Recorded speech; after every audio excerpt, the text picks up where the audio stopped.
there, and welcome to another exciting episode of Two Guys, One Crypt. I am your host, JB, here with my amazing co-host, Mr. Chuck Nasty. How's it going, buddy? It's going good, man. How you doing? What the fuck was that? For everybody listening on podcast form, like, you need to come back and watch at least the first few seconds of that.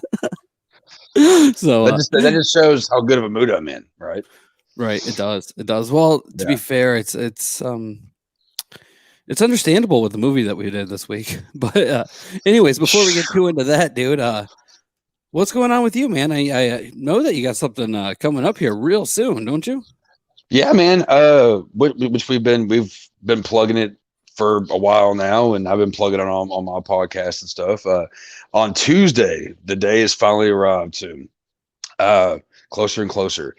January 12th, we will be doing my band Bastard Sons of a Judas Goat will be doing a live stream from Fat Man Studios out of Lexington, Kentucky. And there's if you go to the event page that's right there. You go to that. It shows you everywhere we're going to be live streaming. You can comment. We'll talk to you. We'll converse. We're playing. We're doing a half and half set. We're going to play 4 songs and then take like a little bit of a break, talk to everybody, and then play another 3 or 4 songs. And then, so about an hour or so. It's going to be, we're really excited about it. And we hope a lot of people watch it and get drunk and stoned while watching it. That's fair, man. That is fair. So we already got somebody chiming in real quick, dude. So we got Sean chiming in saying, "What's up, brothers? How's it going, Sean, man? It's nice to see you on tonight. Hopefully you're feeling a little bit better. We all saw the pictures of your hand. Pretty fucking gnarly. Yeah, dude. Yeah. So anyways, man, enough about us. We should probably introduce our guest this week. Yeah. So tonight we have on a guest that's actually been on quite a few times with my other show, Tales from the Podcast. Good friend of the show, Michael Ravenshadow from Trick or Treat Radio. How's it going, man? What's up, man? Babaleo fellas, big ups JB, big ups Chuck. I'm very excited to be back talking movies with you, JB. Very happy to meet Chuck, and I'm definitely down to dissect this 1997 classic that you subjected me to. And I got to say, JB, I thought we were friends. We are, to be fair, like any movie suggestion you really get from me is going to be 50-50.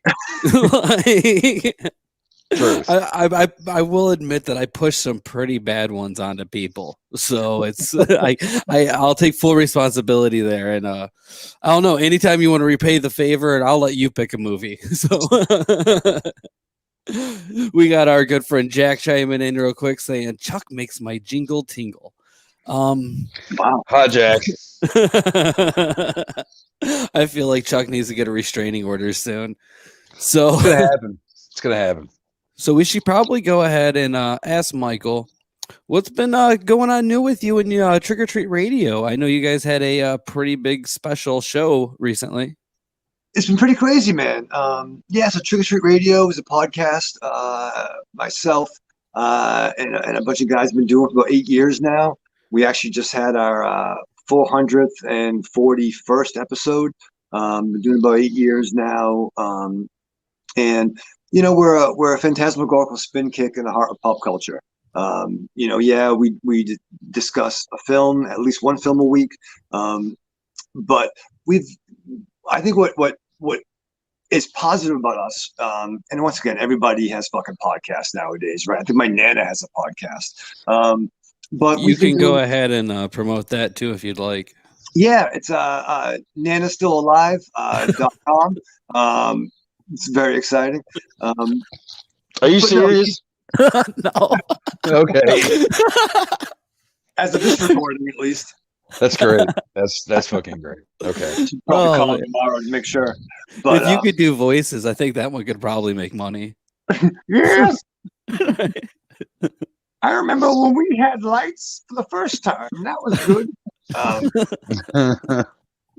But yeah, no, we do. We've got some positive press, man. We've talked a lot. I don't want to keep going, but the best piece of press I think we ever got was our show was like the old school Howard Stern show meets the Nerdist, and for those who dig that comparison, which I do, we like that a lot. And it's we've been friends for about 20 years, all of us combined, and we've been doing this show at the Denny's table when we were in our 20s. And it's great. And I think we've actually been able to thrive in this pandemic. I think something that made us what gave us a gimmick was that we were always in the same studio, and that was awesome. And we had that camaraderie. As the year progressed, we're now broadcasting remotely in 4 different studios, but it's a testament to our producer Johnny Wolfenstein that we're able to do a live video stream every Thursday night on YouTube at 8 p.m. Eastern Standard Time, and the audio drops on all the platforms on Friday morning. And we always say there's 2 guarantees in life: death, tax, and Trick or Treat Radio every Friday morning. And I will admit that for the last what, I can't even count, but last quite a few years now. Yeah, you're 100% right. You've been on top of it every week. There's always a show. Sometimes there's extra shows, so it's fun. And that's true. We did have a big event, and it's been great. Once again, it's a fucking hard. If you may have watched the news recently, but there's some shit going on, and we actually kicked off our Patreon right before the apocalypse started. And with people being, having hardships, we really had some great Patreon turnout. And a great thing we did on New Year's Eve, we have a Discord chat room where picture like an old-fashioned party line. And you guys are much younger than me, but basically in this chat room, our Patreons, we had a bunch of our hosts, former co-hosts, current co-hosts, and our Patreon supporters, and we did basically a conference call for New Year's Eve, and we started about 9 p.m. EST. I keep saying that, and we went to about 4:30 in the morning. So it was pretty crazy.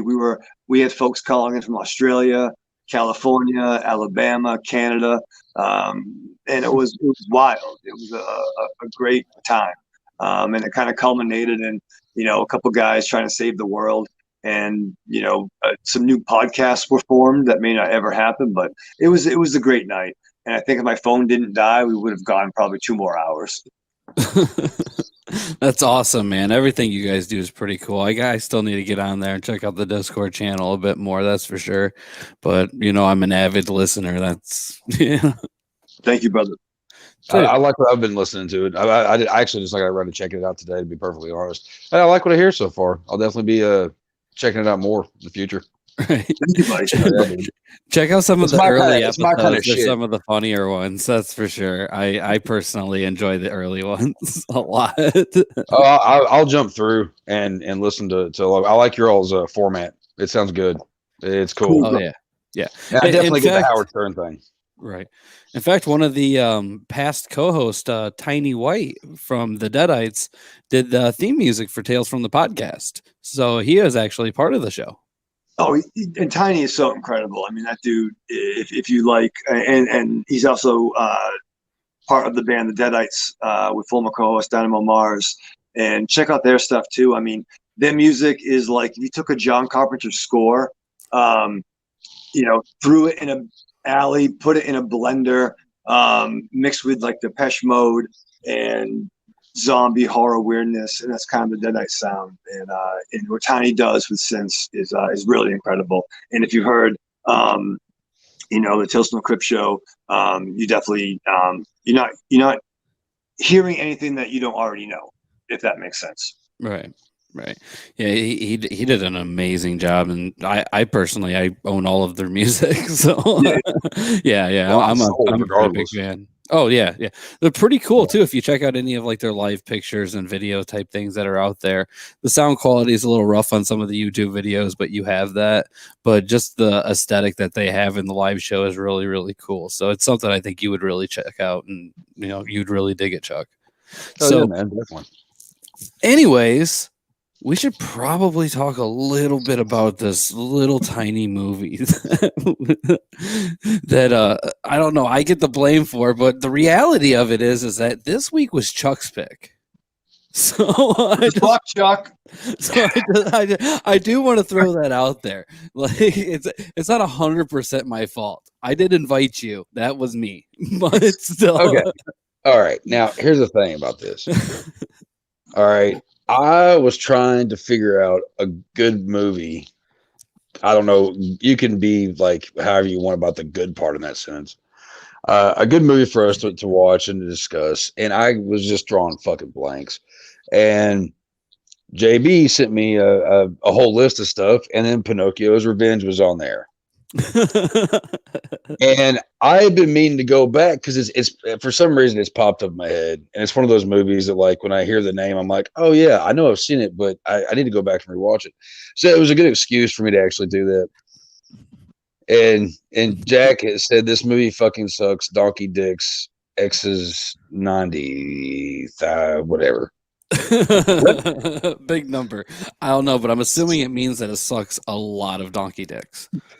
It's not good. I was really hoping so much more for this fucking movie. I really was. Like the best shot actually in that fucking movie, you actually added in for what I got to watch. Give you a hint. It has to do with titties. All right. So I guess yes, we are doing Pinocchio's Revenge. And this movie was directed and written by Kevin, and I'm sure Michael Ravenshadow will correct me if I'm wrong on his last name, but Tenney. And he actually, I think he did one of the movies that you guys actually like and talk about. I could be wrong with which one it is, but Night of the Demons. He did. Oh yeah. Yeah. I mean, that's definitely a classic. If you were of a certain age group of the VHS era, you know. Oh yeah, definitely. I would say that that's probably like his biggest thing. He did Peacemaker, Witch Trap, The Cellar, Brain Dead, Bigfoot, Sins of Seven. He's done a few things here and there. That's for sure. A lot better of a director than what you would assume from watching this movie, to be fair. Like, I mean, how do you go from Night of the Demons to this? I don't know. I really don't know. I remember when this movie's almost like a Virgin Child's. Yeah, exactly. The serial killer dying and the kid receiving the doll. Yeah, that's actually I was going to get to that. It's very much like when we actually talk about the movie a little bit more. I actually have a really big problem with that part of the movie. But God, I have a list. Oh, hopefully I can remember them all. Right. So, like, I hate the way that they ordered this one on the IMDb credits because it actually put them in like appearance order instead of like the stars of the show and everything. So it kind of made it a pain in the ass. But we got Rosalind Allen as Jennifer Garrick, who's I'd say pretty much like one of the main characters. She's actually been in quite a bit of stuff, but most of it's TV shows like Murder One, Sequest 2032, which I never even heard of before this, to be honest. But one of the things that always pops up on like every time I go and look somebody up is she was on Santa Barbara. And obviously everybody does at least one episode of Freddy's Nightmares as well. But she's actually, been in quite a few different TV shows before this, which is, I don't know how she got so many jobs watching this. I have so many fucking questions. Too, man. Yeah, that's true. Which I know you guys fucking love for sure. Oh yeah, I love Children of the Corn too. Probably better than the original. Really? Yeah, I love the original, but a lot of people hate my opinion on that. But Children of the Corn 2 has some special memories, actually. So, as a kid, we should have watched that. You're probably right. We probably should have watched that. We got Brittany Alice Smith as Zoe Garrick in this, and can I say one thing? You can say many things. And I've probably done it. I apologize in advance for that. I'm a huge mark for some reason for the introducing credit. I don't know why. And it's almost introducing. Right. It's almost like when you win, it's almost like that curse of, best new artist on like MTV Video Awards. Once again, I'm much older than you guys. But Hey, wait. I remember that shit, okay? I remember VHSs. I remember all that stuff. I don't know how old you are, but I'm going to be 37 like next week, okay? all right, So all right, cool. This movie that we're watching, I actually, for the first time, rented it when it was brand new on VHS. So I know what they are as well. But yeah, go to Laserdisc though. I'm out. No. God, that's moving coming on. back, dude. It's coming back. I'm telling you. But no, when I saw the introducing credit, I'm like, woo! Who's that going to be? And I figured it was like, and she had a weird vibe. She was like Peggy Sue, or who is that? A Jim Belushi movie? Not fucking Peggy Sue, or fucking Curly Sue. I don't know. No one knows what I'm fucking talking about. I know what you're talking about. Thank you, brother. I don't. Yeah, I do. I don't remember the movie. I remember the movie. I don't remember what actually went on in the movie, but I do remember that movie. But she had those curls, and I'm like, oh, that's who they're introducing. Okay, fucking probably. Yeah. This girl fucking drove me fucking nuts. She actually did a few things, but mostly just TV shows.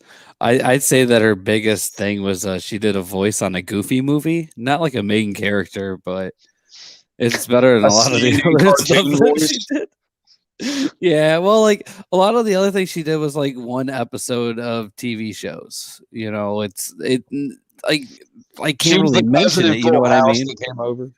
Right. She visited one time the third cousin, like, what the fuck? Yeah. Like, I can't really do much with that. But, She was over, but worse. Thank you, brother. I was going there. I was going for all the joke, but thank you for getting there before me. Yeah, definitely. Yeah. We also had Thomas Wagner as the detective in this one. He actually was in Twins and Father of the Bride. So I was kind of surprised to see somebody like that. He was also in Santa Barbara too, which, like I said, everybody fucking did those. But he's been in quite a few movies, that's for sure. Did a lot more than some of the other people. I think he has like 45 credits to him. We also got Larry Cedar as the attorney, who that dude's been in like every fucking thing. That guy's been in a lot of shit, yeah. Yeah, he has a really fucking creepy look too. I don't know. Something about him. Yeah. It was that weird, like balding mullet 90s thing that he had. Was weird. But who stood up for me was Garrick's boss, or I don't know if he was the head of the law firm. Are you talking? Trying to think if it's Ron Canada. The African American gentleman who was kind of was on Wedding Crashers and National Treasure. Yeah, he was like if you couldn't get Keith David or you couldn't get Larry Fishburne, you got that guy. Yeah, that guy's been in a shitload of stuff.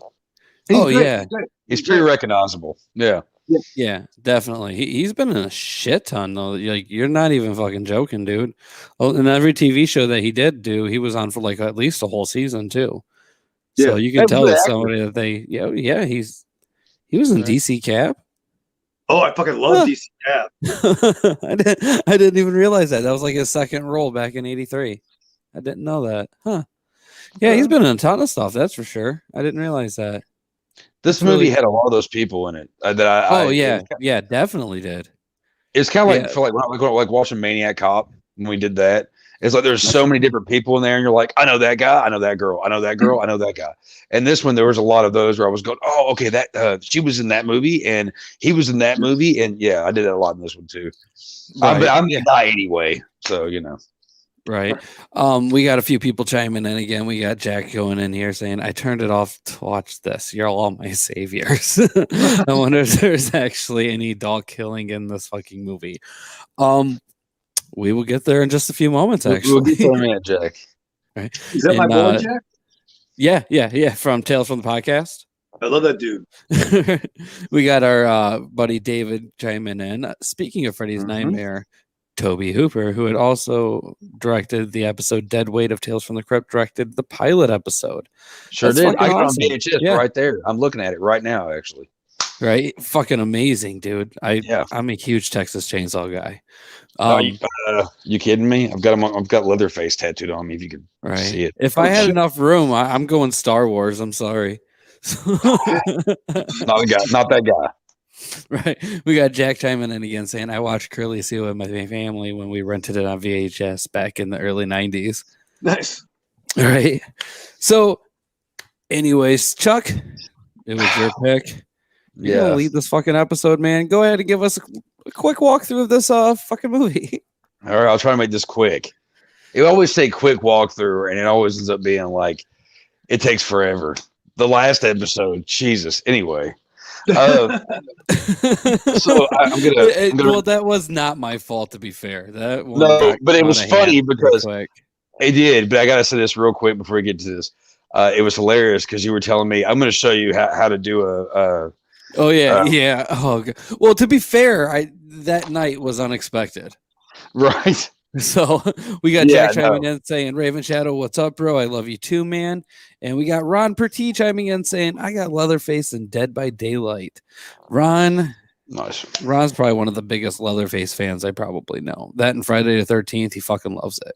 That shows you how little you know me, my friend. I don't know, man. Ron, you should see and just listen to the guy when he's talking about some of these things. He really is he's fucking at him. He's at a high level. Chainsaw episode. I don't know. Let's see what you got with Pinocchio's Revenge first. So let me take a drink first. I understand that. Okay, so we got this movie, Pinocchio's Revenge. Starts out, you see a man burying a child. He ends up getting the cops call on him. What? You know what? What? Why don't I just play the trailer? Play the trailer. Play the fucking trailer. Here we go, guys. Here's the trailer for 1996's Pinocchio's Revenge.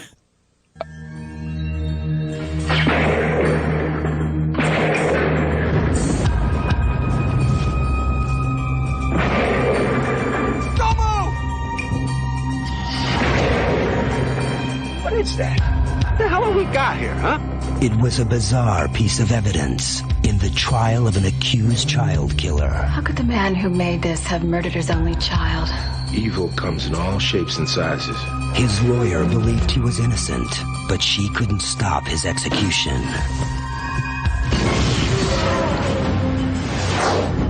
Now, her daughter has been given something she was never meant to have. Sorry, she spotted it before I could get it wrapped. And the soul of a murderer may have found a new home. Zoe's been having these horrible, violent nightmares lately. Zoe, what are you doing up? Her therapist thinks she has a lot of repressed hostility. Pinocchio can't become a real boy if you keep doing bad things. What are you doing with this, sweetheart? She's a very disturbed little girl. It's protecting me from Pinocchio. I know what evil looks like. I see it in the eyes of my clients, and I'm telling you, I don't see it in my daughter. You have the power, Zoe. Pinocchio can't hurt me. Give me life. What do I have to do? Cut my strings.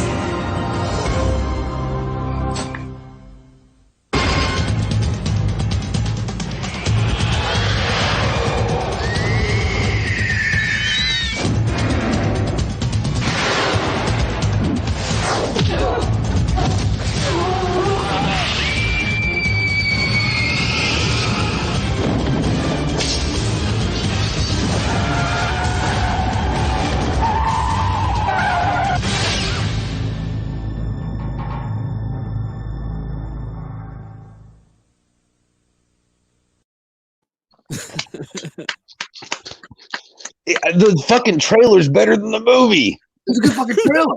It's a pretty good trailer, isn't it? It's definitely one of those like early '90s like fucking trailers too. Like it's beautiful. I want a fucking VHS tape with just nothing but trailers of like shit like this. I love that. Movie sucks. Trailer's great. We're just talking about the trailer and how awesome it is. But I definitely marked out for the Vidmark logo. That was something that was like, oh Snoop. That's what I remember. There's certain things that you just remember, whether it be like full moon, Oh yeah, definitely. You just get excited for, and it takes you back to that era, right? And actually, believe it or not, despite, and I want Chuck to go where he's going, but I'm actually really interested into fucking dissecting this film. Oh, yeah. Feel free to interrupt whenever you feel the need to, buddy. Yeah, bro. We interrupt each other all the time. There's some conversation, but no, man. Chuck, do your thing. But I'm looking forward to making the folks listening and watching feel our pain. Good. Definitely. We got like we said, the trailer was misleading, and Sean's over here saying the trailer had me laughing, but it did look like it would be good. It did. It did. It was misleading. Jack's not right about much, but he's right about that. It's a very misleading movie. The trailer itself makes it look like, okay, I can get behind this. All right, I like Chucky. Correct me if I'm wrong, but the trailer's the only time where it's like actually established that the serial killer is in the doll. Yeah. That's like a big fucking plot hole with the movie, because that's never established on what the fuck happened. Yeah. I personally rather believe that it's the real Pinocchio, but we'll get there in a minute. Go ahead, Chuck. All right. So we just watched the trailer of this movie. So what you basically saw was this guy buried a kid, and ended up being his own son. And then he goes to this whole thing. There might be a serial killer on the loose, but this guy might be the guy that's doing all this stuff. The lawyer woman who was on Children of the Corn 2 and all that shit, I can't remember her fucking name. She thinks that he is innocent when it comes down to the other kids and stuff that died because the MO was different. Well, there's a doll that was dug up when the cops dug up this body of this kid. It was a doll. It's Pinocchio. Of all the fucking dolls, it's Pinocchio. Which, for the record, yeah. This movie had nothing to do with Pinocchio. Kind of. I know. Nothing to do with Pinocchio. No. This is all about his revenge. Duh. It wasn't like it was a serial killer that was like Jebediah fucking Geppetto fucking immigrated and fucking did something. There was nothing to do with Pinocchio. No, there was no revenge either. But he made a Pinocchio doll. I kept hoping that he was going to be called like Geppetto or something, like make it kind of a weird. Gatto? It was Gatto. So I'm trying to like Gatto.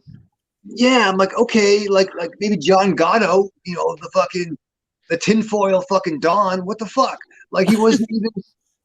It was fucking stupid. The only Italian thing in this movie was the fucking au pair that fucking took a shower for no reason, and that was great. And we'll get to that.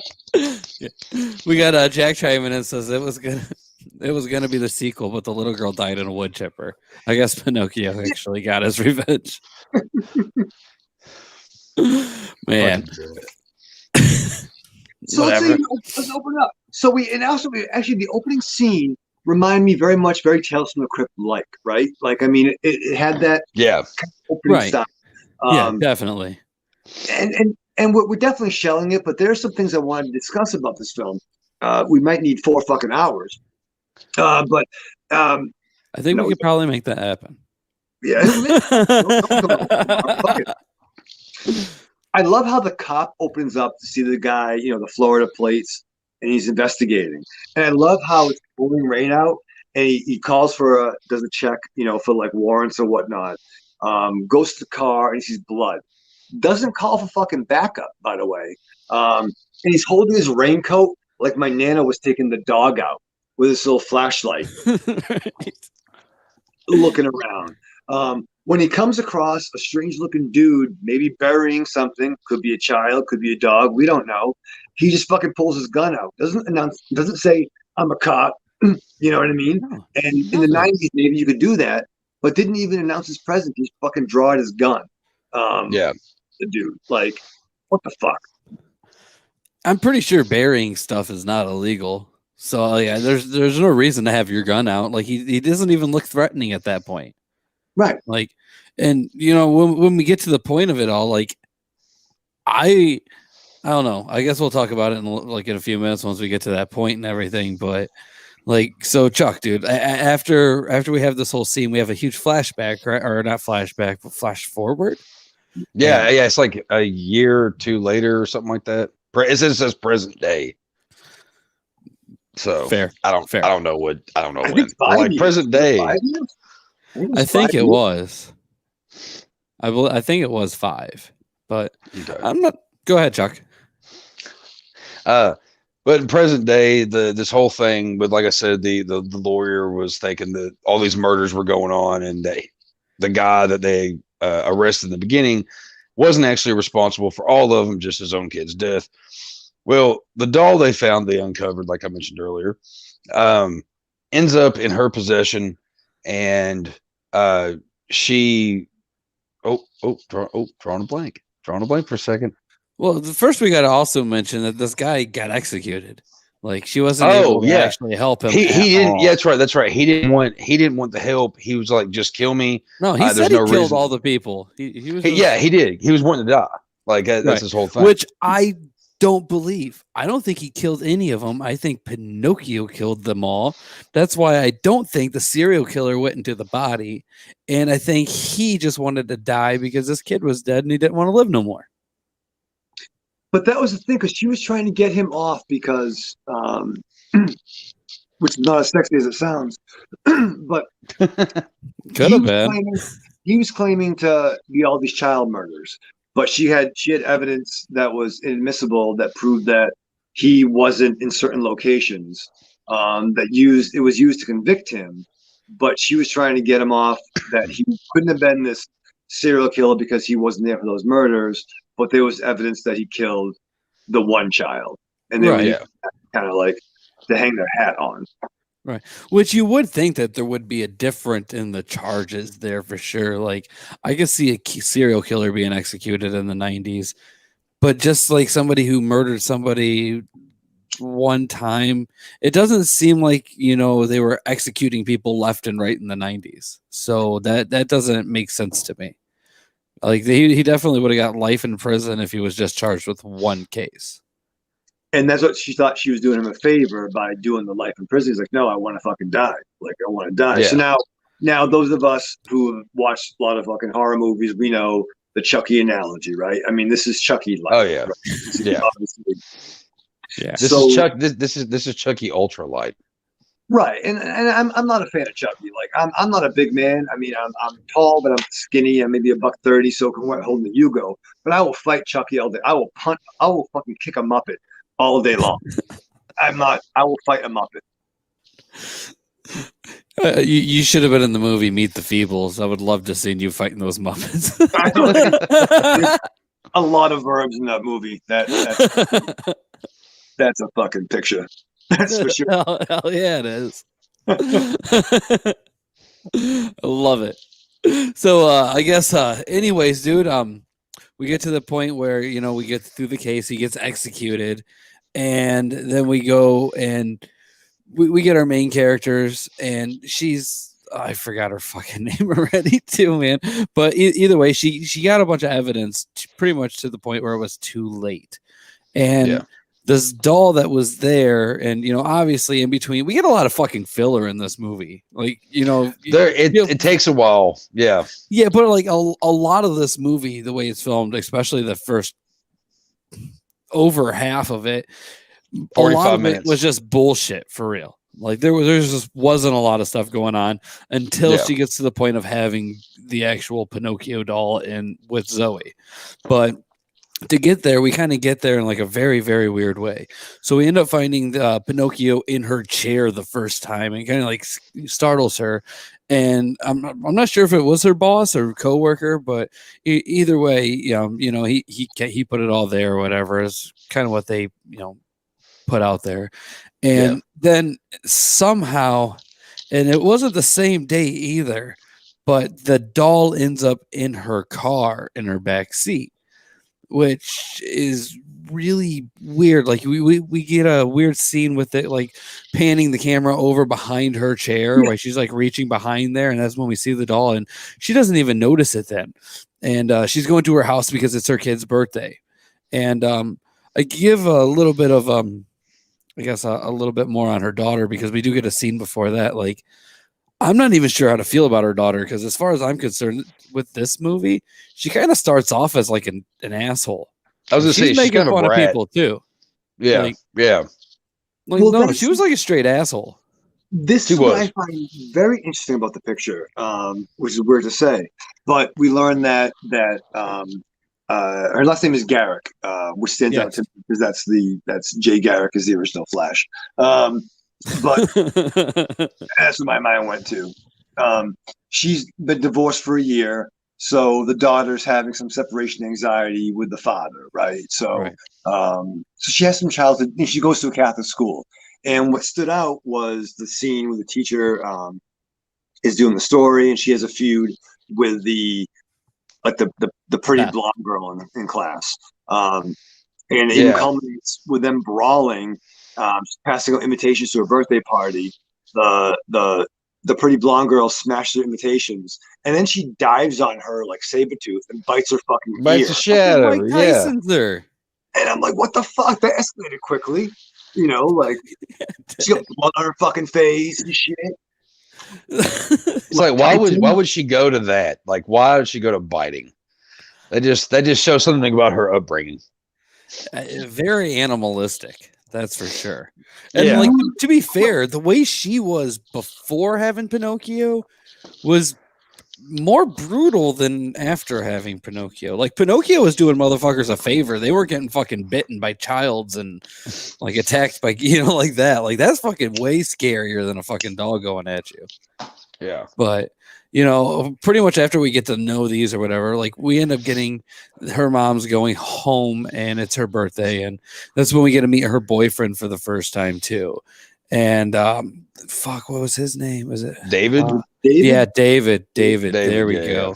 Yeah. And David's letting her take it and like have an easy night and everything. And he goes and gets everything out of the car and ends up bringing in the Pinocchio doll, and without her knowing it. And obviously, this is when things start to finally pick up a little bit. But we get like a really uncomfortable scene after this too, which you're welcome, guys, for giving this to you. But so it was so funny too that after the execution, that she goes to her office and all the evidence is there. And what's this? Oh, it's the evidence you asked for. Oh, I asked for it like 3 weeks ago. I thought it was lost. So she has the shovel that was used in the burial, but there's Pinocchio in there, and somehow she takes evidence home with her, which I'm pretty sure you can't do even in the 90s. No. Yeah. No, I am positive you can't do. Like that's like there would be such a like, especially like a case like that, they would keep an eye on it for sure, you would think. Oh yeah. Yeah.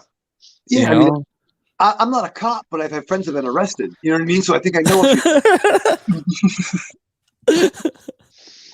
you can't do that. No. Yeah. No, you can't. That's for sure. No.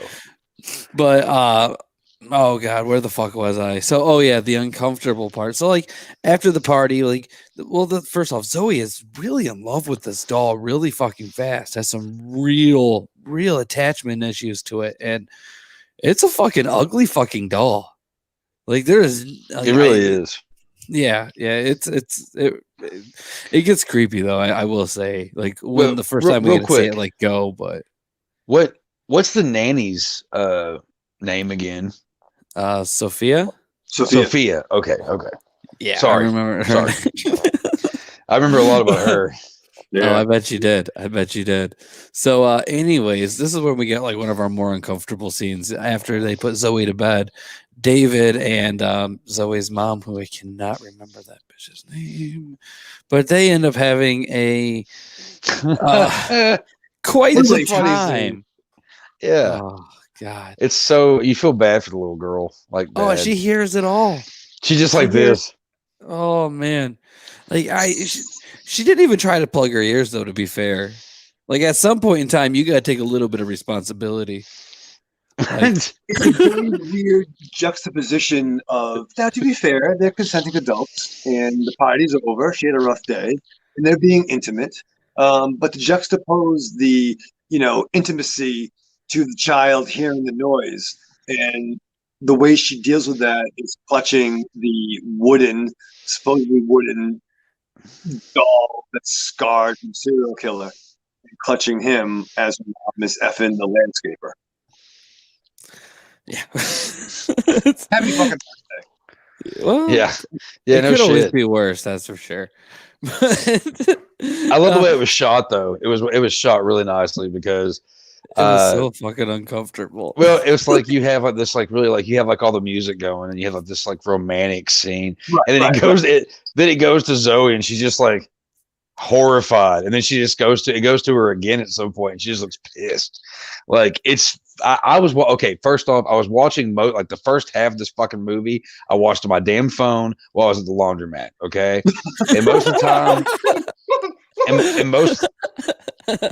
and most of the time, I was out in my Jeep. But it so happened that every time that I had to go inside and check on my clothes, I was still watching it while I was walking in because I was trying to finish this shit up.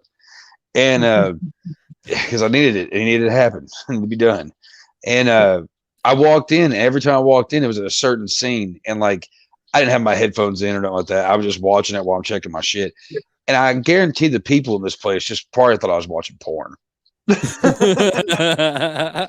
It's Pinocchio's revenge. Don't worry about it. There's a real big difference, and nobody ever knows about Pinocchio's revenge, which I think is really sad. I love this movie. Like, it's one of those. I wish I had it on VHS. I wish it was in my VHS collection, but it's so ridiculous because I do remember it when it was on the shelves at Video Selection and shit in places in town. Like, it's oh god, it's just not nearly as good as I thought it was when I was younger. Right. I actually forgot, but I do have some pictures to catch everybody up. So this is the first time we get to see our Pinocchio doll while it's in the back seat there, and obviously we get to see it again at the birthday party. And it's we get some pretty clear shots of it, and it's weird because it doesn't really move too much, like at all. And I guess pretty much catch us up as far as like the pictures go. Here's where we are now. So Chuck, I'm sure you would have a few things that you would like to say. Yeah, I really enjoyed this scene. I had some questions though about it. This is where the maid, the nanny, whatever, Sophia, is she's taking a shower. Well, anytime that I rented a movie, okay, or anything that was like, I always went for these cheap horror movies because I knew that there would be nudity at some point, and you knew where the nudity was coming in. Anytime people were getting intimate, when someone's like, "Oh, I'm gonna go take a shower," when you're a fucking 12-year-old kid, if not younger, you're like, I know what's happening next. I'm just fast forwarding. I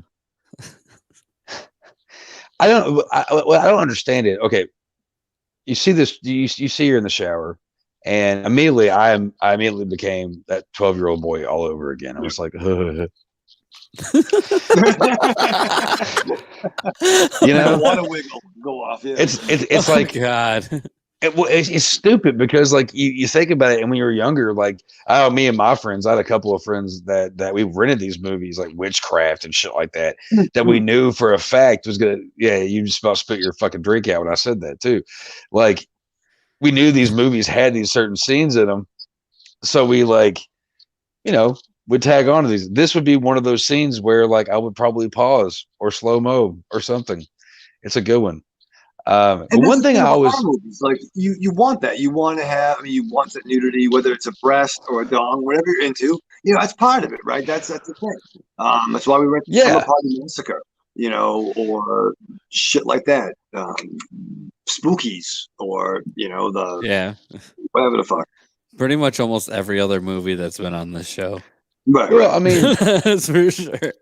well, it's like the Friday the 13th films. I mean, like, you kind of felt cheated if you didn't see like a tit or two. You know what I mean? Like, it's just what goes along with the territory of being a horror fan and the things you like out of these fucking movies. But the one thing that I had about this one particular scene, now it's Pinocchio, right? Yeah. Pinocchio's nose grows when he's lying. Well, in we this get to one see where it scene, looks like it's in the shadow. well, yeah, but like, okay, so if you were Pinocchio in this position, would you not just be telling yourself like lying over and over again? If you were like staring at this chick when she's, I mean, you're a puppet, you're a muppet, whatever the fuck you are, you're made out of wood, and it's just, I mean, you can do something. I'm just saying.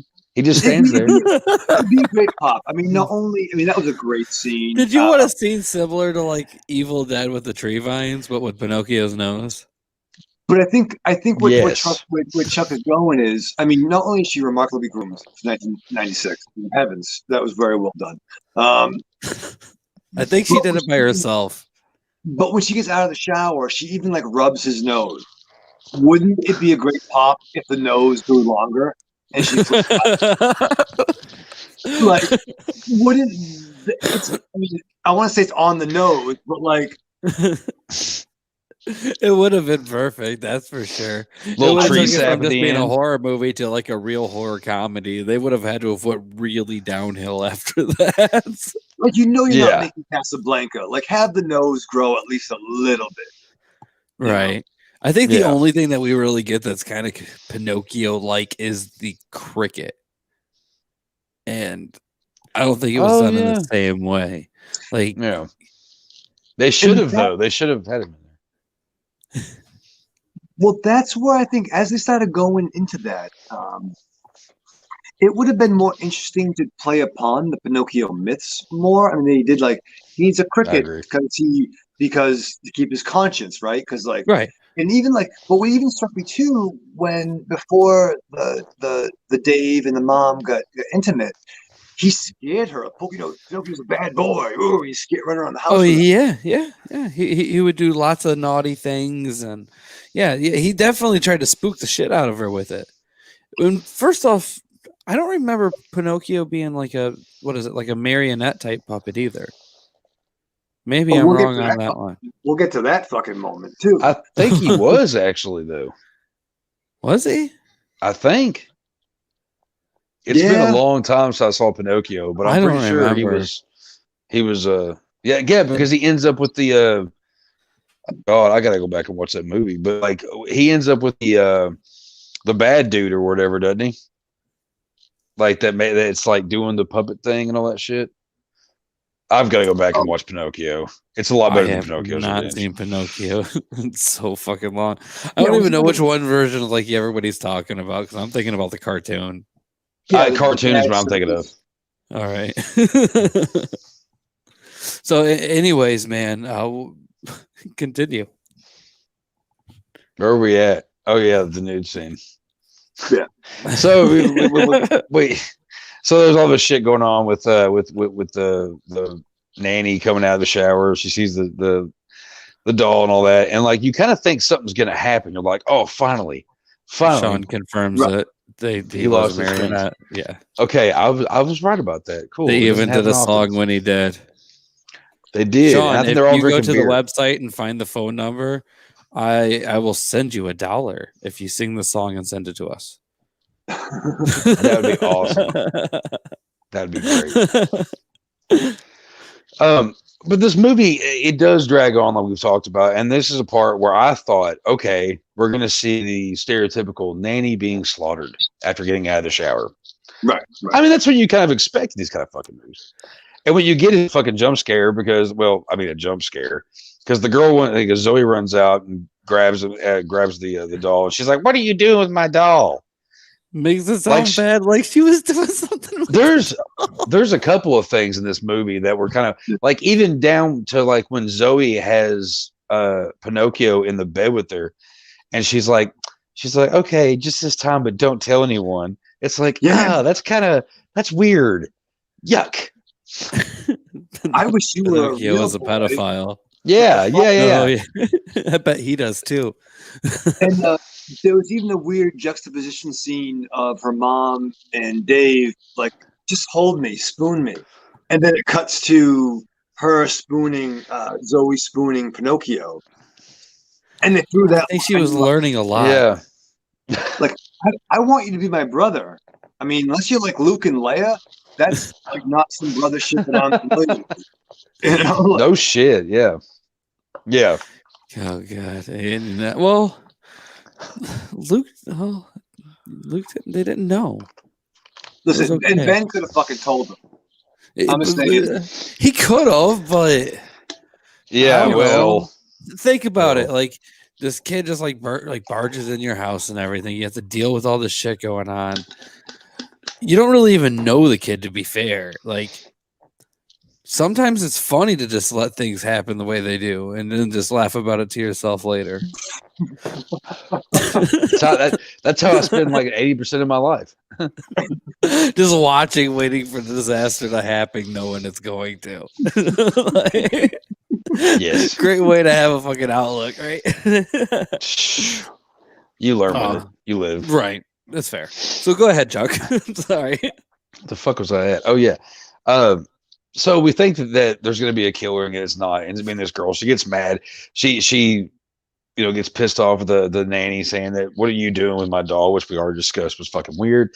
And then, oh shit, help me out here, JB. What happens next? Well, I think I'm not sure if it happens before this or not. Such a memorable movie. We have one of our first kills, which is at the school. Well, it's not really even a kill, but like one of our first incidents. The bus. Oh yeah. And you know what? I think we should let Michael Ravenshadow take this scene. I feel like he wants to. I feel like he wants to do this. Oh yeah. Here's the thing. We're at like fucking 30 fucking minutes. No one's dead yet, aside from the serial killer, and we just finally started Pinocchio. We saw the fucking dog. So now the mom's getting concerned that her daughter's playing with evidence, and that's not good. But she tricks the au pair to bring the doll to school, where the mean girls, fuck with them a little bit, throw them over the fucking fence, and she goes to run after him. Zoe does, and they were calling her Zoe Blowy, which is kind of weird. Yeah. That kind of bothered me a little bit. And they're like fucking like That bothered you a lot of it. like Another little weird thing. Yeah. And then so as the mean girl, who actually really wasn't that mean of a girl. She was just a bitch. Yeah, but she didn't bite anybody. No, she didn't even start it all. Zoe started it all. And even Zoe fucked with her in class too early on. Yeah. Because she likes to do little. Exactly. She started it. Like, what the fuck? She's at the Daniel LaRusso of fucking. Somebody's been watching a lot of Cobra Kai. Yeah. Johnny What's Right. But the scene where the little girl, by the way, is riding her bike. Somehow fucking Pinocchio stuck a fucking broom handle under a fence, tripped the kid, she flipped the bike, goes under the bus. And I'm like, what the fuck? You just ran over a kid, dog. That's outrageous. She's fine. She's fine. Yeah, she's okay. She's fine. She's okay. Oh, good. It's like when you get buckshot from fucking Yosemite Sam when he gets shot in the face. And I love how the teacher's response was, it could have been really bad for her. No, she could have been dead. She could have been run over by a bus. Which prompts a phone call to the mom. This kid's got fucking problems. Yeah. There's a therapist and everything. Yeah. The therapist is weird too. I mean, all we really understand, it seemed like it's funny thing too. Like, listen, my parents were divorced. Whatever the fuck, I'm very fucking stable. But like, all this kid, their parents separated, and they have a good dynamic. It seems like the mom still talks to the dad. They just broke up. But this stuck in this kid's craw, where she became a kind of sociopath. Yeah. I think that's how it happens. I think in the 90s they were promoting divorce as just ruining a kid's life and like changing them to a murderous little child. It was a subject in a lot of movies. Actually, we think about it back then. But I think this kid was flawed before the fucking evil Muppet even showed up. Like, this kid was fucking dangerous. Oh yeah, definitely. Like she should have took the advice the first time to commit her. Right, but so it's still like 35, almost 40 minutes in the film. No death. One almost blonde girl, 9-year-old girl run over by a bus. No one's died yet. Yeah. No. We get close soon though. Yeah. Oh yeah. Go ahead, Chuck. After you take another drink. Yeah, it's needed. Let's see, we're at the bus thing. The mom starts getting kind of weary of the doll. After she finds the other toy doll. Oh yeah, that's a little bit later though, isn't it?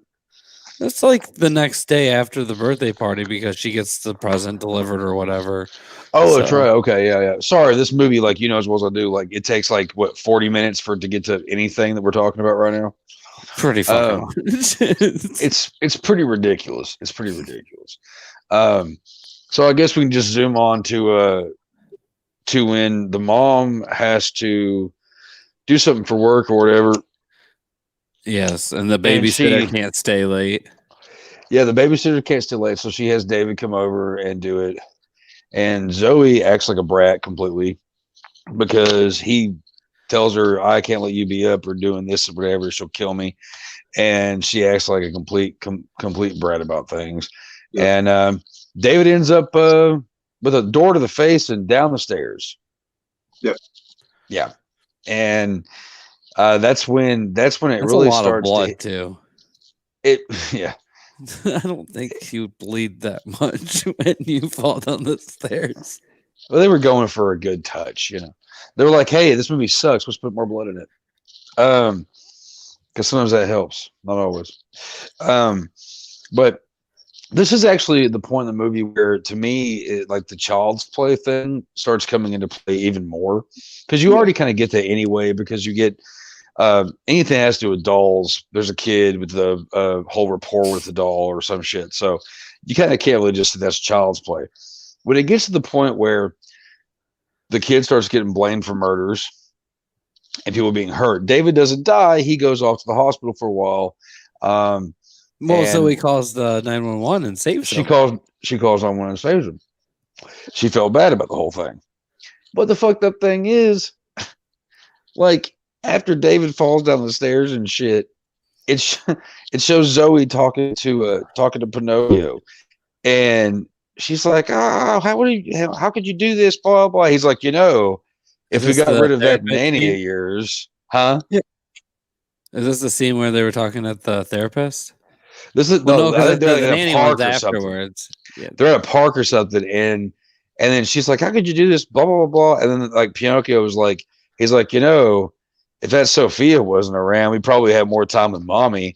And then she's like, and I'm just like, did you learn from the first time when the whole David going down the stairs thing happened? Like, it's like he doesn't stop. He's just kind of, no, I don't know. That's a really, really quick death too, because she just gets beat with one of those fireplace pokers. Yeah. Keep in mind, we don't actually get to see who is killing anybody at this point either. Like, all the deaths have been covered up pretty well on like who's actually doing it, and that kind of comes into play near the end. Yeah. And this is what I think could be interesting about this film. Like, there's some films we've discussed recently. The Babadook is one. There's certain films where you can wonder, is it really supernatural machinations, or is it more like more real life, based, in the eye of the beholder kind of stuff. And I think the exploration of a child being fucked up, is it really a demonic doll? Or is it just a child being fucking off the rails? Yeah. You know what I'm trying to say? Like, it could be, Mm-hmm. That's almost scarier than a fucking evil Chucky doll. No, it's not almost, it is scarier. right? Like, There's no arguing that at all. But that's definitely something to save more towards the end for sure. fair, So, okay. Anyways, after Sophia dies, Chuck, go ahead, man. Was that like okay? Because David was he does after that, right? Yeah, but we get the scene with the therapist first. With Oh yeah, she's so having like a whole conversation. Yeah, the therapist leaves the room. Pinocchio and her are still Zoe are still in the room, and she starts having this conversation, which was the most annoying fucking thing. Okay, this whole conversation between her and this fucking doll. I wanted to fucking like I wanted to just say fuck it, and I was just gonna go straight to the end of this fucking movie so I could talk about it because it was so into play annoying. later, so it's something that definitely needs to be mentioned. It does come into play later, obviously, yes, but it's so annoying because he's like, oh well, if you think about it, maybe I wasn't the one that did it, and he starts just doing all the like he starts like repeating himself and all this shit. I'm just like, you were like my chihuahua when he needs to go outside, and I've just now sat down after like being up for 3 hours. Like, Right. you know what I mean? Like you're like, shut the fuck up, okay? This scene in this fucking movie annoyed the shit out of me. Sorry, small rant. But they get this whole thing where it starts to make it play out like it's the whole thing with, well, what if it's really her and it's talking to her? This movie goes all over the fucking place with that shit too, of like who done it shit, you know? Right, it's like Child's Play mixed with like a really good psychological thriller too. So there's a lot more going on with it than just killer doll, at least as far as I'm concerned. Yeah, I mean, and now by far Child's Play. I mean, even though I know that some people on the show aren't a big fan, but I understand. Child's Play is a much better movie than this completely. 100%, 100% on this shit. Like I know we all agree on that. I'm sure the actors in this were a lot nicer. Yeah. I mean, yeah. the thing about Child's Play was it tied into the era of like the Teddy Ruxpin or My Buddy. It was an actual toy. Had that both. was a thing. Right. And nobody was buying wooden marionette puppets in the 90s to compare this to. Yeah. I don't remember being like, Dad, get me a wooden marionette puppet. Like, yeah. So even if I might speak negative about Chucky, I totally get the gimmick, and it was a great. Oh yeah. It was a great gimmick. And two, I remember when those trails would come on when I was a kid, I would hide behind the couch, and so it definitely had an impact. But that was done. I mean, Child's Play was fucking Casablanca compared to this. You know what I mean? Like, no. Oh yeah. There's definitely no arguing that. But it really was like I while watching this, I think I messaged JB a couple of times. I was like, dude, this really was like the shittiest version of Child's Play I've ever seen. Like, because they completely copied that whole thing. Because I remember when Child's Play came out. Well, I mean, it's the whole thing. Okay, well, there's this doll. Kid falls in love with it. It may or may not be possessed by a serial killer. People start dying halfway through the fucking movie and over. And way the fuck over. But there's a whole lot of like, hey, let's just take the whole idea of Child's Play and turn it into this really shitty movie that will get a lot of praise. Right. But we almost get like almost some direct scenes at the end too. But anyways, we'll talk about that once we can get there too. But so what was the last thing that we were talking about with this movie, man? Oh God. Oh shit. So Sophia got beaten to death. Yes, so she's already beat to death. We have that scene at the psychiatrist or whatever, and it just makes her look crazy. Like later on, we get to see it, and like there's no voices back or anything like that. So it makes it sound like it's in her head, which you don't hear the puppet at all. Yeah, no, not at all, which is really weird. But then after that, we get, Pinocchio talking a little bit more about, her mom leaving and things like that. And, he wants to be a real boy and she asks, how to help. And it's to cut his strings. So she goes and cuts Pinocchio's strings, and then he takes off. And you can clearly tell like in the scene where he's like running down the street, that is not a doll anymore. And that's 100% a little person. Yeah. I think's the right way to word that nowadays. Yeah. And my eyes not so good anymore, but I didn't see any marionette strings in any of the scene until they went to cut them. No, Yeah, no, I didn't not either. very often. Well, we get Not a little really, bit a when couple David times. plays with it and stuff like that. Yeah. And then there's another Really? time where he's laying down and you can see him in the background. But But there was a few really times, it. more times than not, though. I don't think they actually showed him. But I mean, they were No. right there when Dave was playing No. with it, and a couple other times. But yeah, like this scene right here, we don't see it. That's beforehand. Yeah. You know, this scene in the back of the car, we don't see anything. Like, there's a lot of scenes where we don't get it at all. Like, here's where he first gets it. Like, I guess you can kind of see a string attached to the hand at the bottom there, but I'm not even really sure. Like, a lot of the scenes, though, yeah, there's nothing. There's no way you can even see it. That's for sure. Yeah. But I guess to continue it and just kind of end this thing, you know, he ends up running over to the hospital and unplugging David, which kills him. And yeah, and then One plug. One plug. Well, that's how it was in the 90s. It's true. Everything was one plug. Just one. It wasn't even like a power strip. You know, we're like, okay. I don't think I've ever seen a power strip at a hospital, to be fair. Well, there's some, and up in New England, there's some weird fucking places. I don't want to talk about it. Hopefully you don't end up in the hospital anytime soon there. I don't know if I trust the hospitals using power strips. Oh, and we get our friend Sam Knight chiming in, no strings, because he's a real boy. Yes, that's exactly what the fuck happens too. But after David dies, you know, shit gets a little bit crazier. That's when I think we get the scene with the whole figuring out that she's hearing the voices and wants to commit her daughter. And then, you know, everything starts getting crazy at their home too. Like, was it the power goes out first? And Yep. you know, like it's really weird because Zoe doesn't do anything to like really help her mom at first. Kind of just like runs away and doesn't say any fucking thing. Yeah. And you know, then we start getting some of the scenes with you know, Pinocchio kind of chasing her down. And this is the first time we also get to see this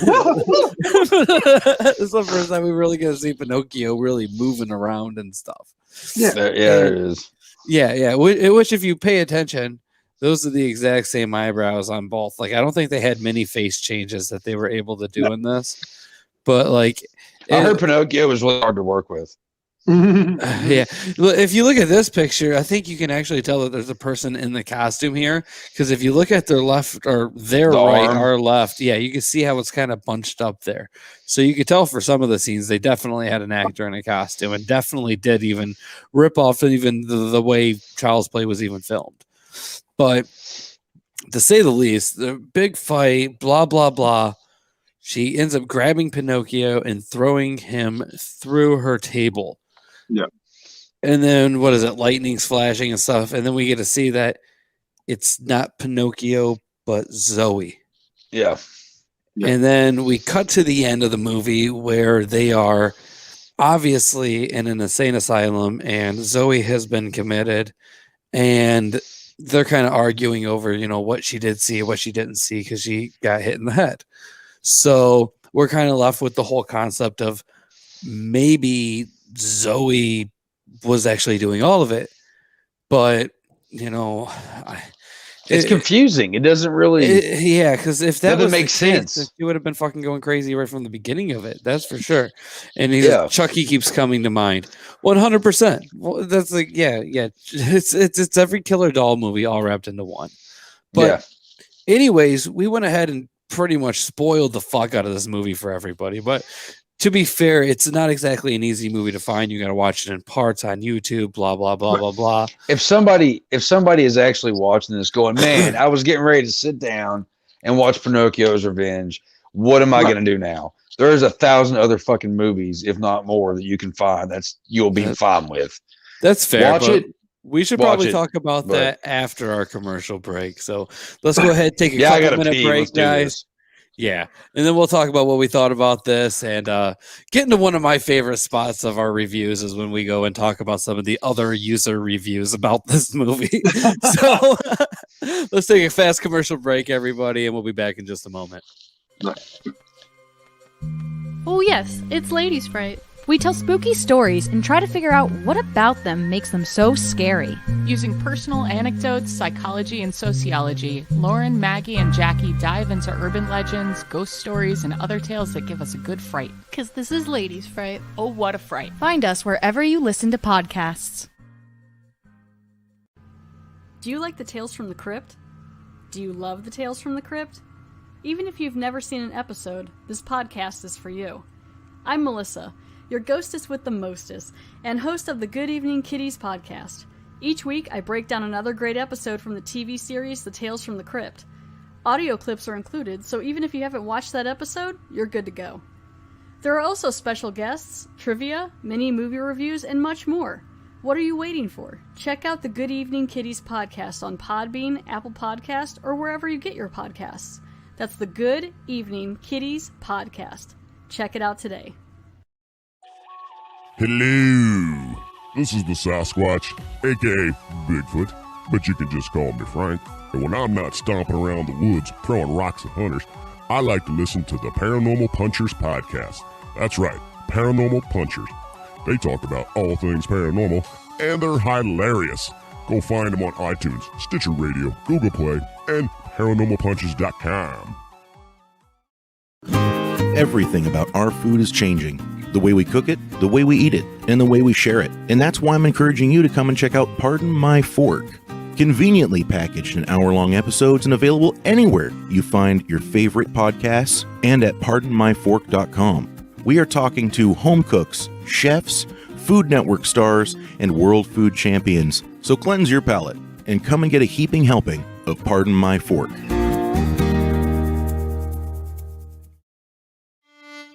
Trick or Treat Radio is a phantasmagorical spin kick straight through the heart of pop culture, navigated by the Deadites. We are the world's greatest electroshock band, we destroy monsters, we drink booze, and we win championship belts. If you're not listening to Trick or Treat Radio, here's a taste of what you've been missing. There's 3 guarantees in life. What are they? Death, taxes, and Trick or Treat Radio every Friday morning. This is one of the most convoluted movies I've ever seen in my life. I'm fucking trying, man. Hey. Oh, yeah. Hey. Oh, yeah. It's like you took a shit on a pile of shit. But you shit on him for liking what he likes. Yeah, well, it's my job. This podcast is now banned in Germany. It's me, Giovanni Lombardo Radici. Shut up. I call bullshit. I demand someone to bring me the face of Lindsay Lohan. If I had genitals, I would definitely bang her. Oh, wait. Is she a great big fan person? You just hit the jackpot. This is a weird movie, huh? It had action, it had suspense, it had great characters, it had great acting. I'm gonna strangle you with my jockey shorts. I don't like mobster movies. All right, well, here's my take. You're a sick fuck. Thank you. Now shut the fuck up and let me talk. Have you ever seen 2001? The box, right? The box and the monkey. Available on iTunes, Stitcher Radio, and TrickOrTreatRadio.com. Arrivederci, douchebags. Greetings! We are the Retro Reductopus Cephala Podcast, a bi-weekly show that celebrates all the things that made growing up awesome. He's right. We wax philosophic about lots of geeky crap like old video games and movies, toys, cartoons. I don't know, help me out here. Music, pants, quoting video games that don't have dialogues, shabibin, tasty news, Unnecessarily long Japanese onomatopoeia. butt breathers, uncomfortable nature facts. Or how to install a thermoflange. And unlike all those other podcasts, we at Retro Reductopus have an exciting rotating host schedule. Do we? We sure do. So, if you didn't like the guy flapping his gums this week, like me, worry not, gentle listener. Next week we'll have a whole new host. A problem. Hey, they might still suck, but they'll suck differently. And you know what's really cool? Retro Reductopus is part of the Dorkening and Inebriar podcast networks, with new episodes every Tentacle Tuesday. Which is like every other Tuesday. We named it. Anyways, you can listen to us at iTunes, Google Play, Spotify, Stitcher, or any podcast player cool enough to carry the only show that celebrates all things that make growing up awesome.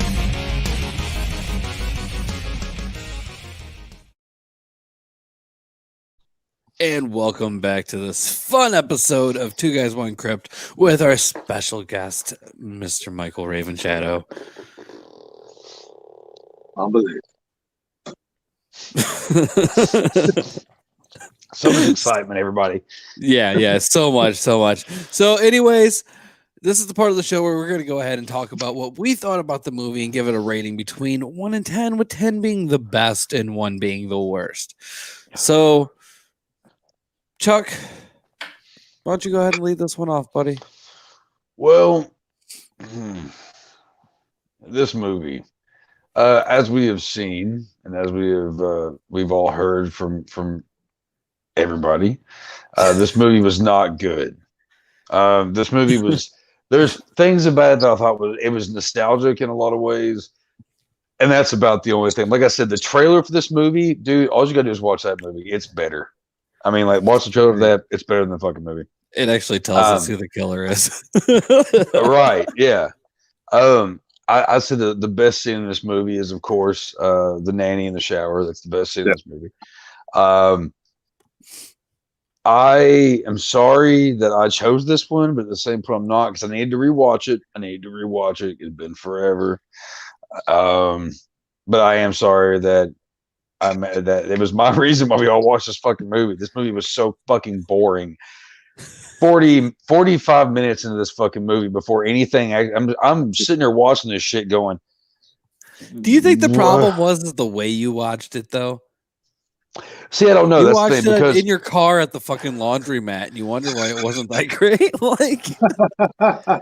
Right. I'm not sure it's the movie's fault or your fault. Look, at least I got to watch the motherfucker, okay? Because I was trying to find time to actually be able to watch this shit. But no, I've actually thought about that too. But no, I think, especially since it's been mentioned from both of you all as well, especially from Michael, that this movie doesn't do shit forever. It doesn't. There's not a damn thing that happens for a long time, and it's kind of like.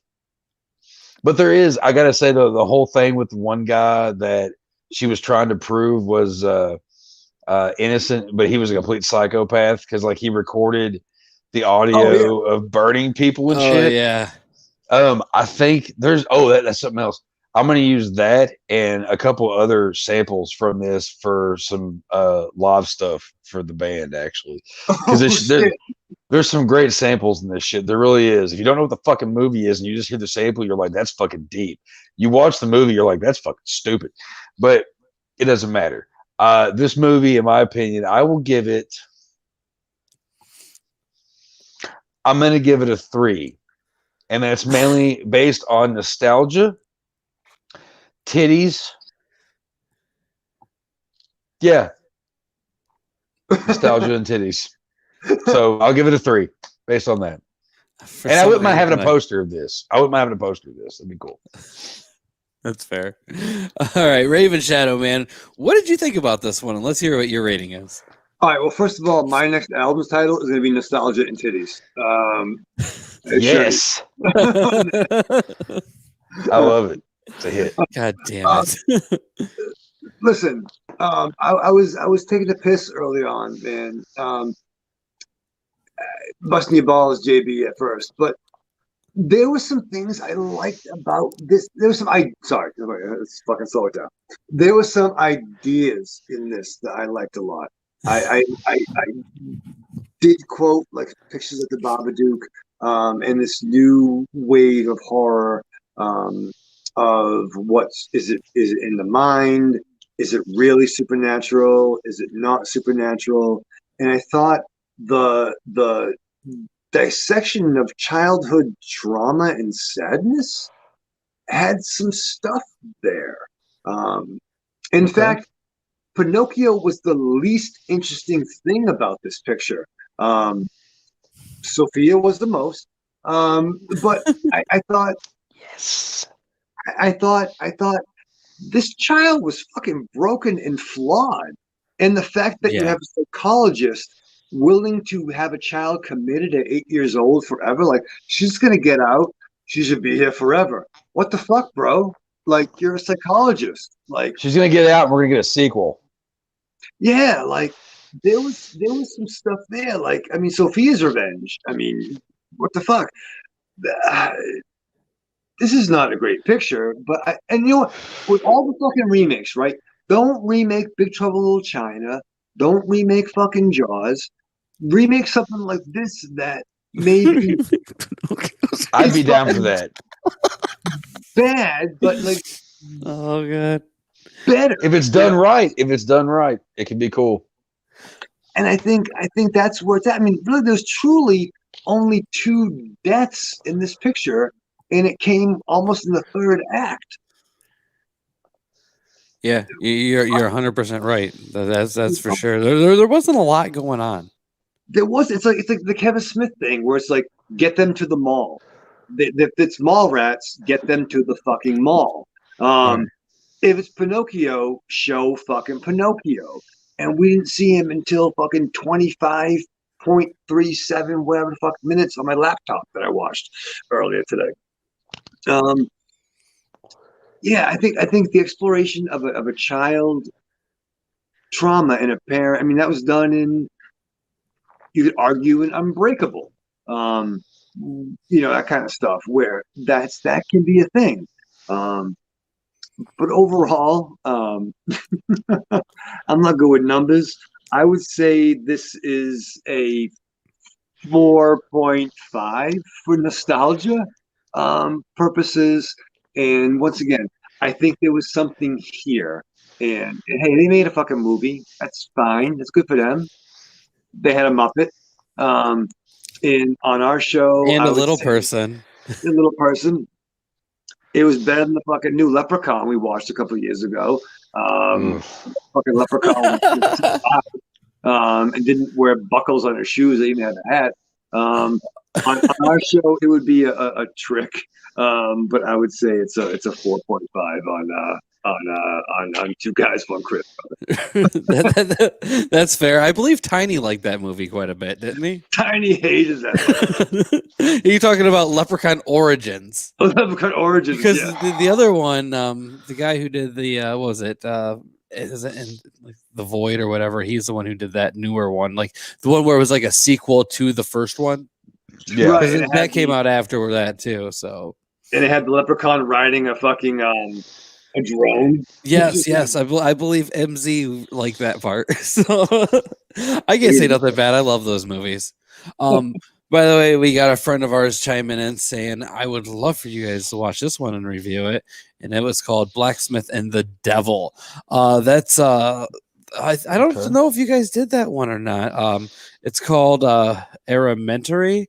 It's that weird foreign film about the blacksmith and the devilry, but it is on Netflix. I've actually seen that one. It's actually a really good movie, and I can't click your link, Sean. That's why I had to actually ask you for what it was called, at least while I'm doing a live show. But Elementary, my JB. That's good.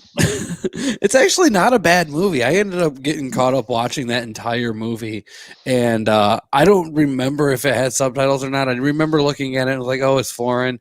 And I was like, yeah, fuck it. My kids were sleeping, so I just turned the volume down all the way anyway and just watched the subtitles. So for all I know, it could have English dub, but I just watched the subtitles. Sometimes the subtitles are hilarious because they don't get it right. And it's fucking hilarious. It depends. Sometimes the subtitles are right, and it's the dubbing that's like super off. Yeah, and because they'll. It's just, I don't know. There's not every word's not the same translated, but I guess as far as my rating on this one and everything, I agree with Ravenshadow. Like, I really think there was something here, especially with the whole psychological thriller aspect of it, maybe being Zoe the whole time. But on the other side of it, like, I kind of really like the idea of Pinocchio being a killer doll by himself without anything to do with the serial killer aspect, which we only get to know that with the trailer. It's not in the fucking movie. And, so as far as I'm concerned, like, Pinocchio just as a killer doll is good enough for me. I thought it was fun. It reminded me a lot of like the first time when I watched this, and I watched it when it was new. I rented it from Blockbuster on VHS. It was fun back then. It was more fun back then than it was now, to be fair. But it was still not a bad movie for what it was. I couldn't find any information about the budget or how much money this movie made. I really don't think it was that much, to be fair. But they did have some decent actors in it, so it couldn't have been like too cheap either. But you know, even the special effects when Pinocchio was actually had his mouth moving and everything, like it actually looked pretty decent for the time too. It was better CGI and stuff than they fucking used in Jumanji for sure. Can I interrupt you? I know you're doing your shit. Just give me go 2 ahead. seconds. One thing that I forgot to mention, there was actually one other scene in the film that wasn't titties that I liked, and it was when talking about the bush. mom. Oh,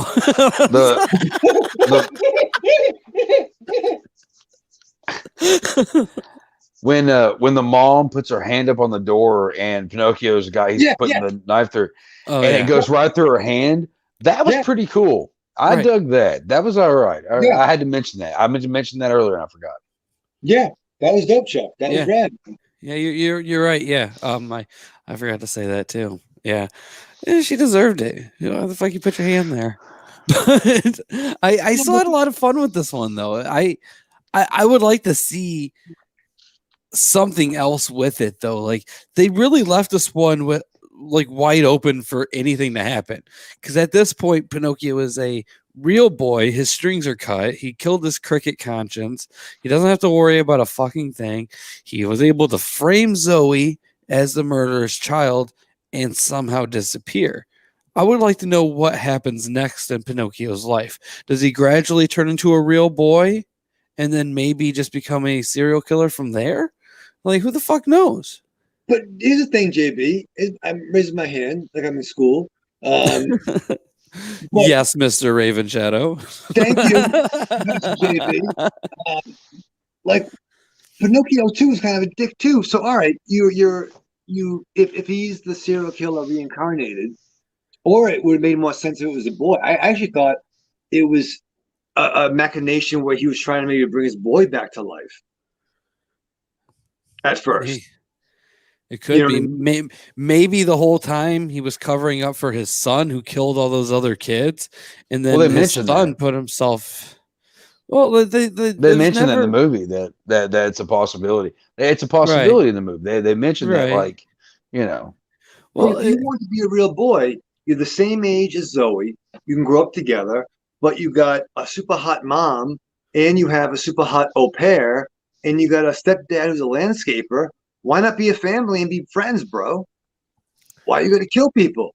I don't know. Like that's because it would be an even more boring fucking guy. Movie. He was a really bad guy. They established that when he told the story of Pinocchio. Yeah. I guess overall, though, I guess I'm like the odd man out, but I'm gonna give this a 5. Like I liked it better than most people, and to be fair, there's a lot of other movies that I like a lot more than this that are way worse. So, like, wait till you hear my rating on Super Mario Brothers. Like, you're gonna be like, "What the fuck? That has a better rating than Castaway?" Like, Fuck Tom Hanks. Fuck Tom Hanks. That's for sure. Trevor Moore said it best when he did that song about Tom Hanks. Yeah. You showed me that. That was You know, Tom Hanks is an asshole. The things that he did, you know. Nowadays, you can't get away with playing a mentally disabled person like he did in Forrest Gump. Like, that was wrong. That was just as bad as what Adam Sandler did with Hubie Halloween. Making fun of an autistic person for an hour and a half.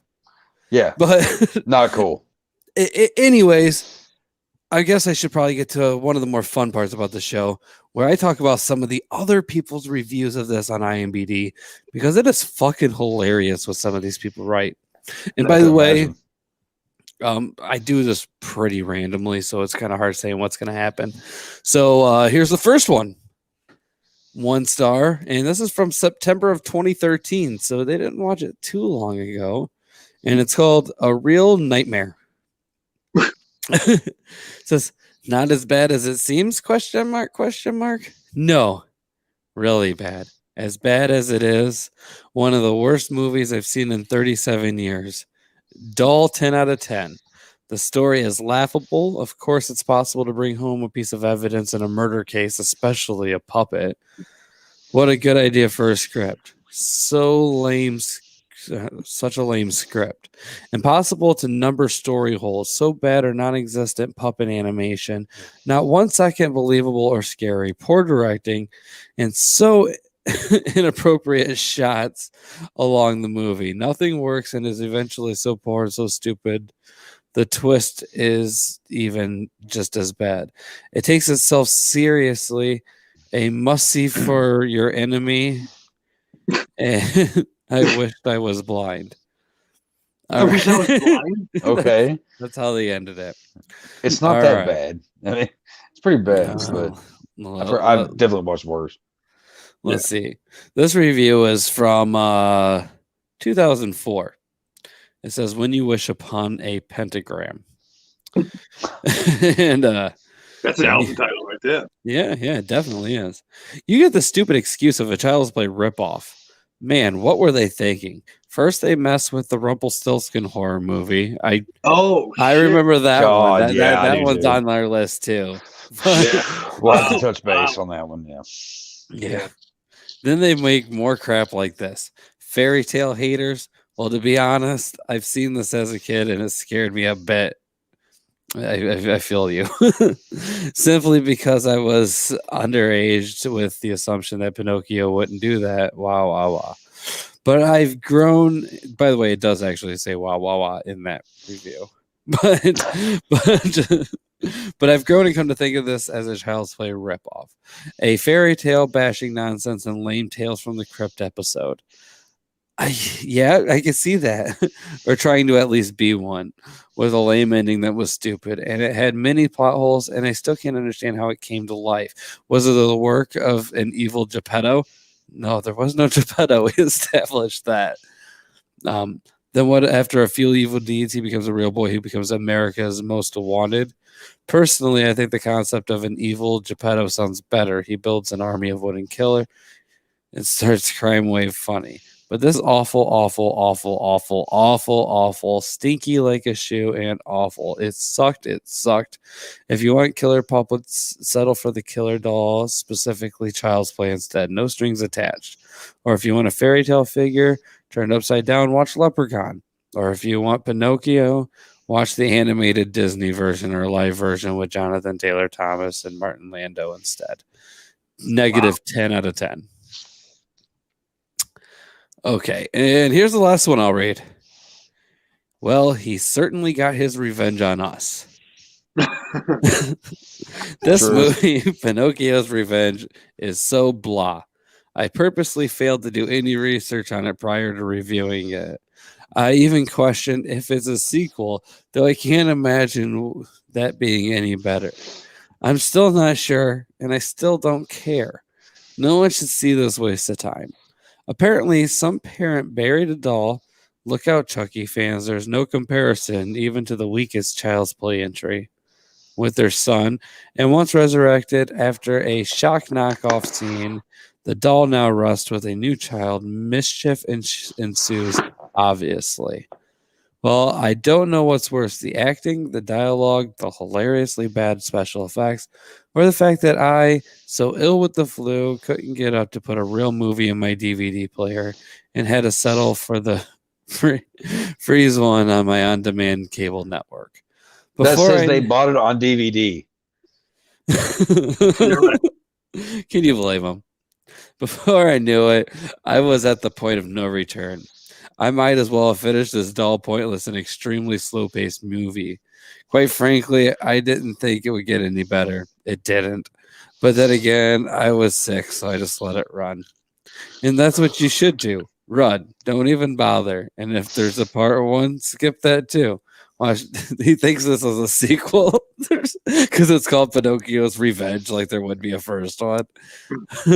He's like, hey, there's a part one, skip that too. Watch the original Child's Play and then jump to Bride of Chucky. At least you won't make yourself sicker like I did watching this crud. Child's Play 2. Don't no. Jump to no. Child's Play 2. That's the best. I personally thought 3 was a lot more fun, but I think I was all right, went up for that. But Child's Play 2. Child's Play 2 was the only one I saw in theaters. That was one that with the military school, right? That's 3. That was 3. That was 3. Is that 3? Yep. Yeah. That's 3. Because that had the kid growing up that also played Jimmy Olsen in Lois and Clark, the New Adventures of Superman with the Dean Cain and Terry Hatcher. I remember that. Serves. I saw that one in theaters for some reason. That's what you did back. I think his name was Jack Grimes. But that's the thing, though. I mean, there's the Disney versions, right? There's the Disney versions, but all the fairy tales we know kind of come from darker roots. There was a great DC Comics series called Fables. Yes, I'm familiar with it. Which is incredible. It was optioned as a TV series. Never worked out, but there was a TV show on ABC that definitely, let's just say, borrowed heavily. It was Once Upon a Time that was like, we couldn't get the Fables license, but we'll fucking do it this way. Right, yeah. They even had a Grimm one too, where they did like the Grimm fairy tales on there as well. So like they did a lot of those back then. So I think even if this was like if Garrick's great grandfather was Geppetto, I mean you could play around with some of these themes and it could be dope. Definitely. I mean, once again, it's very easy to shell this movie. It totally is, and we did. But it was better than fucking Batman and Robin. Okay, it was better than a lot of fucking pictures. Better than Wild Wild West. It was better than all the fucking Star Wars prequels. I'm sorry. You know what I mean? I don't know about that. I don't care about Star Wars. Yeah, I mean, and once again, I'm not going to war over it, but like, this is not the worst movie of all time. It's not. I might. Not I might go to war over it. Oh, I'm sorry, brother. No, I'm joking. No, go ahead though, man. But you're right. It's not the greatest. It's not the worst either, though. Right, Definitely not the worst. No. I could watch this movie again at some point, and I wouldn't mind having it in my collection. But it's definitely not the fucking worst. But it's not the best either. I think Space Truckers was worse. It's right. Space Nice. Yeah. But it's also it's no creature, sorority girls and the creature from hell or nothing. But it's god, that was a big pile of shit too. I can't believe you made me watch that. Oh, the first time I was on here we watched Monster. Okay. Yeah, you're welcome. I gave you the greatest memory of your fucking life. That was a good one. Can I just take it back though? I checked out last week's episode, and when you said Monster, I thought it was a mustard monster. Oh, no. It's literally the movie Jack Frost, but no snowman, giant piece of poop. So, but you're right. But as I'm driving down the street, driving home from work, I'm thinking like there's a mustard in a bathtub scene. I don't know why. And it was like, oh, mustard. Oh. I literally did the O as I was driving. It finally came to me. You should definitely watch that. You should definitely watch it. I probably won't, Chuck. I'll be honest with you, brother. I think that's one where we're gonna have to review. We still got to do Retarded. Well, I don't know if you can do that anymore. It's the sequel. It's not called. Is that really? Yeah, we actually had one of the guy. Huh? Isn't it called Retarded? No, it's called Retarded. DEAD. Dead. Oh, okay, that's right. Yeah, because when we actually did Monstered, we actually had Dan West, one of the actors, directors, big part of the movie, on here with us while we did it. Great guy. Oh yeah, amazing dude. But so definitely we're gonna have to check out his sequel still one of these days. But I guess to go ahead and spoil it now for everybody, the movie that we're gonna be doing next in 2 weeks is going to be a classic movie that I guarantee Ravenshadow would have much preferred to be on for. The Chevy Chase Dan Aykroyd classic, Nothing But Trouble. Yes. All-time favorite. I love that movie. Love that fucking movie. That's wild too, because I remember that picture. And for some reason, like back in the day, like on the backs of comic books, they would have like crazy ads for pictures, and that was on every fucking comic ad for a while. Yep. And the cast was crazy. Yeah. But that was a very gross picture. It was very gross. I loved it. We're gonna have to definitely talk more about it, in a couple of weeks. Oh god. Best part of that picture is fucking Digital Underground. Yeah. Humpty Hump and Tupac, their cameo. I love the twins. Yeah, that's a gross picture. I haven't seen it in years. You can't beat the dinner scene. No, it's sexy. I looked wrong. I'm going to be editing that clip out for like a clip show later. Just that. You're a banker. Make it bankers. Bankers. I like bankers. I don't like bankers. Sleazy Dan Aykroyd, like Jabba the Hutt meets Donald Trump. Fucking, I don't know what the fuck's going on. With a penis for a nose. Oh.